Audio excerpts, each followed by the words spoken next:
Amerika Birləşmiş Ştatlarının Avropanın təhlükəsizliyinə dəstəyi ilə bağlı artan qeyri-müəyyənlik fonunda qitə ölkələri yeni müdafiə planı ilə bağlı razılığa gəlib. Avropa Komissiyasının təklifi əsasında 27 liderin imzaladığı Avropanın yenidən silahlanması adlanan təklif 800 milyard avroluq hərbi büdcənin yaradılmasına imkan verəcək. Diqqət çəkən məqam xüsusən Polşa və Fransa olmaqla Avropalı liderlərin bunu Rusiya ilə silahlanma yarışı kimi dəyərləndirməsi olub. Lakin Rusiya prezidentinin buna adekvat reaksiya veriləcəyini deməsi isə nəinki silahlanma, hətta Rusiya ilə geniş miqyaslı qarşıdurma senarisindən də xəbər verir. Həmçinin sammit əsasən Avropa İttifaqının müdafiəsini əhatə etsə də, Ukraynaya dəstək faktoru da diqqət mərkəzindən kənarda qalmayıb. Belə ki, 2025-ci ildə Kiyev üçün 30,6 milyard avroluq vəsait ayrılması nəzərdə tutulub. Avropa İttifaqı Ukraynaya 30,6 milyard avro verəcək. Biz Avropalılar Ukraynaya hərbi dəstəyimizi təcili olaraq artırmağa və onun ən aktual avadanlıq ehtiyaclarını ödəməyə hazır olduğumuzu təsdiqlədik. Üzv dövlətlər 150 milyard avroluq müdafiə baxımından hərəkətə keçməyə icazə verən qərarlarla ittifaq büdcəsindən avadanlıq almağa şərait yaradacaq ən yaxşı bazar şərtləri ilə maliyyələşdiriləcək. Struktur fondlar komissiya tərəfindən yenidən prioritetləşdirilir ki, onlar da müdafiə xərcləri üçün istifadə olunsunlar.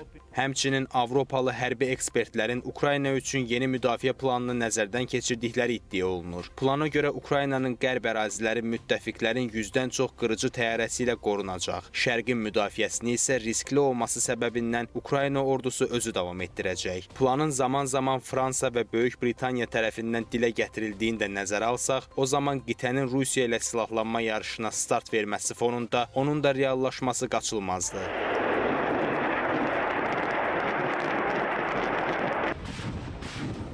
Lakin silahlanma yarışı sadəcə Avropa qitəsi ilə məhdudlaşmayacaq. Çünki Donald Trumpın prezidentliyi uzaq şərqə də təsirsiz ötüşməyib. Belə ki, o Yaponiya və ABŞ arasındakı təhlükəsizlik paktından şikayətlənib. Bu da Yaponiyanın müdafiə qabiliyyətini köklü sürətdə gücləndirmək qərarı ilə nəticələnib. Tokionun digər narahatlığı həm də Trumpın Tayvana dəstək məsələsində maraqlı olmamasıdır. Nəticədə Çinin Tayvan üzərində hərbi qalibiyyət əldə etməsi ilə onun bölgədə daha böyük gücə çevrilməsi riski yaranır. Bu da Çinlə tarixi düşmənçilik kontekstində Yaponiya üçün arzu olunan deyil. Avropa İttifaqı konkret olaraq güclənmək üçün, hərbi gücü artırmaq üçün addımlar atır, danışıqlar prosesi aparır. Yaponiyada ciddi şəkildə silahlanmaya gedir. Hətta Fransa rəsmi olaraq bəyanat verdi ki, onlar hərbi xərclərini 2 dəfə artıracaqlar və bu yöndə hərbi gücü artırmaq üçün addımlar atacaqlar.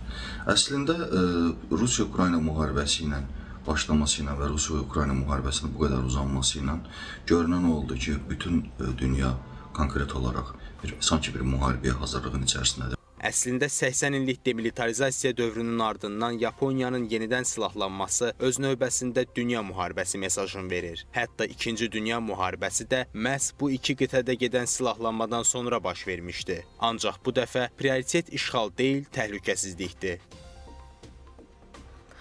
Hücuma məruz qalacağı təqdirdə Avropanın müdafiə ehtiyatları Amerika Birləşmiş Ştatlarının dəstəyi olmadan qısa zaman ərzində tükənə bilər.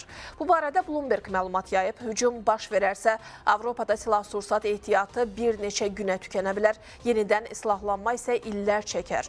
Avropa rabitə, kəşfiyyat və logistika, eləcə də NATO daxilində strateji hərbi liderlik və atəş gücü baxımından Amerika Birləşmiş Ştatlarından çox etibar edir.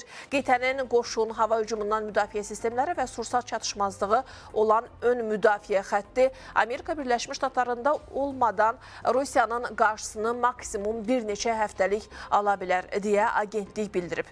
Qeyd olunub ki, son 30 il ərzində NATO-nun əsas Avropa üzvləri aktiv qoşunlarının sayını təxminən 50% azaldıblar. Hazırda Yunanistandan İslandiyaya qədər NATO-ya üzv ölkələrin 1,5 milyona yaxın aktiv hərbi qulluqçusu var.